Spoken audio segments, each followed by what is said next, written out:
And given these bombings are being done using our tax dollars, perhaps we should ask some questions. For example, how does bombing a densely populated land strip filled 50% with children constitute self-defense? How does bombing hospitals, churches, mosques, and UN schools constitute self-defense? Well, you say if Hamas fighters are hiding in the hospital using the civilians as human shields, okay, let's say they are.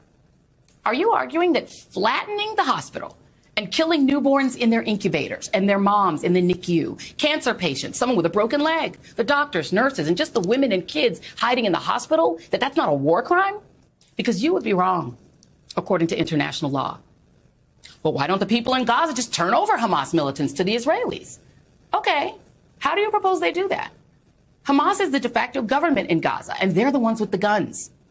The leaders of Hamas aren't even in Gaza. And if they were, if you were a teenager living in an open-air prison, getting bombed day and night by, let's say, Mexico, and Mexican police kicked in the door and raided your house anytime they wanted and turned off the water and cut off your food, what are you going to do? Side with them? Help them while you're dying? That's like asking why black folks don't help or trust the police. Okay, but after 9/11, we bombed Afghanistan in self-defense. Yeah, we did. And did that put an end to al-Qaeda or get bin Laden? No, it did not.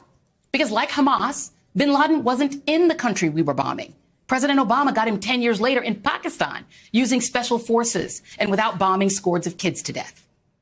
Bombing Afghanistan did buy us a 20-year occupation that got us more enemies in the Muslim world when we scooped people up on the battlefield and dragged them off to Gitmo. And when we threw in a gratuitous war against Iraq based on lies by a Bush administration that traded on our anger and our fear, the world rose up against us as we committed torture and tossed former Iraqi police and soldiers into makeshift gulags, and those prisoners later turned into ISIS. Oh, and the Taliban are back in control of Afghanistan. So again, what is the goal of mass bombing Gaza? Is it to find the people Hamas militants abducted on October 7? Okay, how? By flattening whatever shelter they're taking from the bombs? Don't you risk killing them all by bombing them with the Palestinians? Just some relevant questions. And trust me, people do want answers. Over the weekend, protests erupted around the world with hundreds of thousands of demonstrators rallying in cities in Europe, the Middle East, Asia, Copenhagen, Rome, Stockholm, Kuala Lumpur.